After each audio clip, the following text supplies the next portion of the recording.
Cbeebies Bedtime Story. It's just too big, this tie. Oh, hello.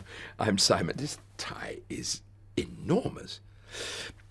You see, I wanted to be smart to read you tonight's bedtime story, so I borrowed the tie from George the Giant, but it's far too big for me.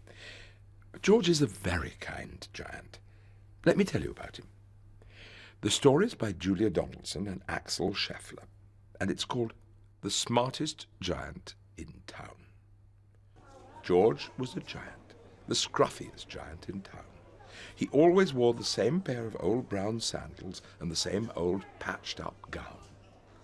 "I wish I wasn't the scruffiest giant in town," he said sadly. But one day, George noticed a new shop. It was full of smart clothes. So he bought a smart shirt, a smart pair of trousers, a smart belt, a smart stripy tie, some smart socks with diamonds up the sides, and a pair of smart, shiny shoes. "Now I'm the smartest giant in town," he said proudly. George left his old clothes behind in the shop. He was about to go home when he heard a sound. On the pavement stood a giraffe who was sniffing sadly. "What's the matter?" asked George. "It's my neck," said the giraffe. "It's so very long, so very cold. I wish I had a long, warm scarf." "Cheer up," said George, and he took off his stripy tie. "It didn't match my socks anyway," he said, as he wound it round and round the giraffe's neck. It made a wonderful scarf. "Thank you," said the giraffe. As George strode towards home, he sang to himself, "My tie is a scarf for a cold giraffe, but look me up and down, I'm the smartest giant in town." George came to a river. On a boat stood a goat, who was bleating loudly. "What's the matter?" asked George. "It's my sail," said the goat. "It blew away in a storm. I wish I had a strong new sail for my boat." "Cheer up," said George, and he took off his new white shirt.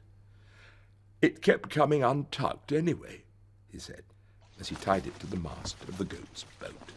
It made a magnificent sail. "Thank you," said the goat.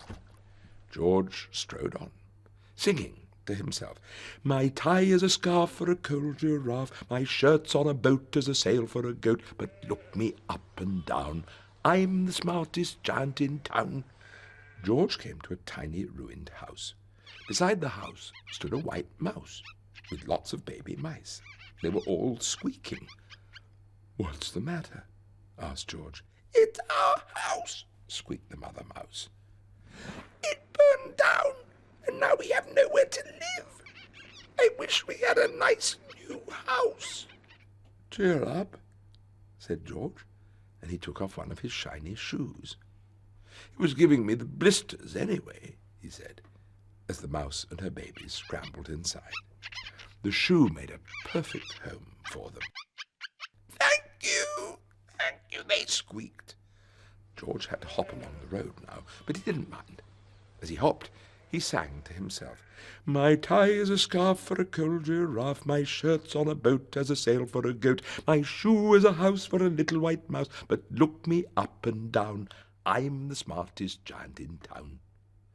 George came to a campsite. Beside a tent stood a fox who was crying. "What's the matter?" asked George. "It's my sleeping bag," said the fox. "I dropped it in a puddle. I wish I had a warm, dry sleeping bag." "Cheer up," said George, and he took off one of his socks with diamonds up the side. "It was tickling my toes anyway," he said, as the fox snuggled into it. It made a very fine sleeping bag. "Thank you," said the fox. George came to a big, squelchy bog. Beside the bog stood a dog who was howling. "What's the matter?" asked George. "It's this bog," said the dog. "I need to get across, but I keep getting stuck in the mud." I wish there was a safe, dry path. Cheer up, said George, and he took off his smart new belt. It was squashing my tummy anyway, he said, as he laid it down over the bog. It made an excellent path. Thank you, said the dog. The wind started to blow, but George didn't mind. He hopped on, singing to himself. My tie is a scarf for a cool giraffe, my shirt's on a boat is a sail for a goat, my shoe is a house for a little white mouse, one of my socks is a bed for a fox, my belt helped a dog who was crossing a bog, but my trousers are falling down. I'm the coldest giant in town. Suddenly George felt sad and shivery and not at all smart. He stood on one foot and thought, I'll have to go back to the shop and buy some more clothes, he decided. He turned round and hopped all the way back to the shop. But when he got there, it was closed. Oh, no, cried George. He sank down onto the doorstep, and a tear ran down his nose. He felt as sad as all the animals he had met on his way home. Then out of the corner of his eye he saw a bag with something familiar poking out of the top. George took a closer look. My gown, he yelled. My dear old gown and sandals. George put them on. They felt wonderfully comfortable. I'm the coziest giant in town, he cried, and he danced back home along the road. Outside his front door stood all the animals he had helped. They were carrying an enormous present. Come on, George, they said. Open it. George untied the ribbon. Inside was a beautiful gold paper crown and a card.